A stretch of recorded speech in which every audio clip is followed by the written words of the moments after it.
What's up, everybody? Back in the garage with the Pontiac Grand Prix. Today I'm working on finishing up the cylinder heads with new push rods, rocker arms, valve covers with the gaskets. So I just want to make a quick video real quick. I've already done that side and I've already done this side. So I'm upgrading to 1.9 ratio rocker arms. Should give the valves more lift, like a custom cam, but not as much, a little bit cheaper, easier to run, not as hard to tune. When you're upgrading those, you also have to upgrade to these new, a little bit thinner and smaller push rods. In stock, you can see a lot thinner. These are a lot lighter too. You also have to get new bolts because the original ones are torque to yield. Other than that, they're pretty easy and straightforward to install. You want to make sure you get assembly lube on both sides of the push rod before installing them and setting them down inside here evenly, making sure they're on the perfect top of the roller lifter.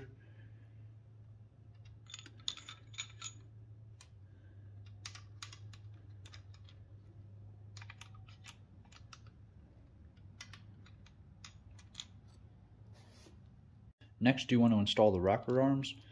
These are the custom ones. They have a custom pedestal they sit on, and like I said, they also come with the new bolts. These are reusable bolts from ZZ Performance.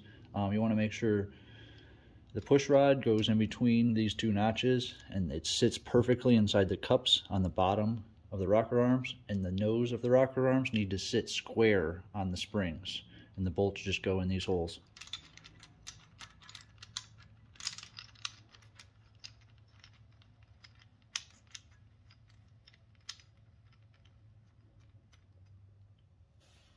These rocker arms use from ZZ Performance use a 1/4 inch Allen key socket to tighten down. And again, you want to just make sure they are like perfectly square on the front.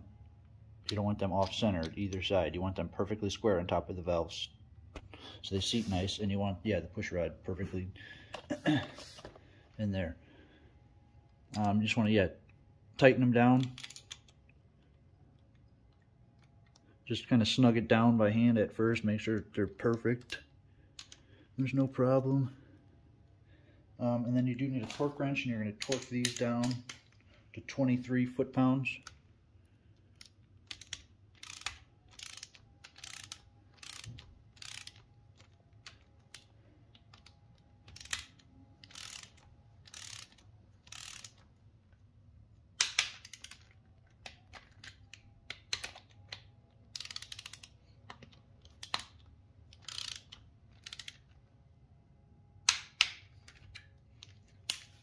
And that's all you have to do. They're installed.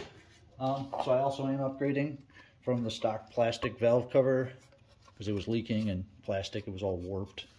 To the new valve covers from ZZ Performance. It didn't come with bolts, so I had to switch the bolts over. So if you are doing that, make sure when you're installing that you have the rubber boot, the sleeve, and the bolt. They're all 10mm, and they're no torque really. I wouldn't torque them down to anything, just real snug. Installing the gasket, you take the bottom of it and you take the new gasket and you find the little nub on the inside of the gasket, and you want to line that up with right here.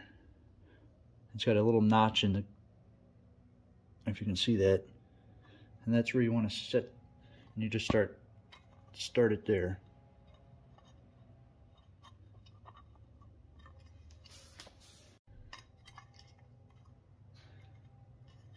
Now once you get started, it just easily goes right into place. You can't really mess these up.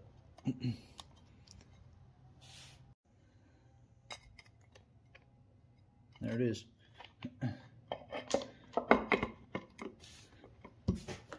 Now again, these can only go one way.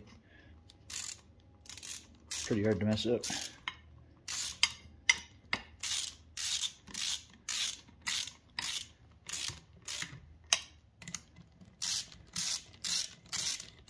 Again, there's no real pattern to these. I might try to work my way out. I'll snug them all and then tighten them in like some kind of star pattern, but not too crazy. You don't want to break the little plastic sleeves or the rubber that goes on them.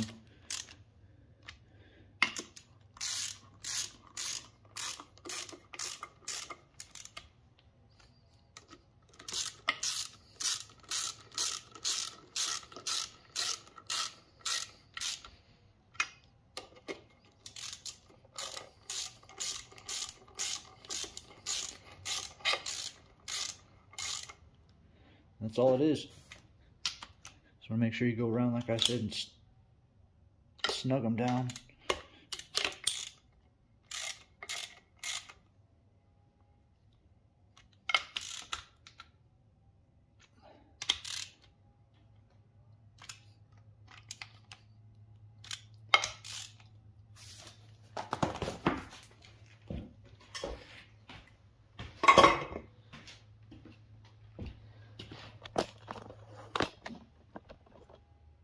That's it. The engine's almost all the way together. Like I said, we got to do the exhaust next, and then we'll put the supercharger on it.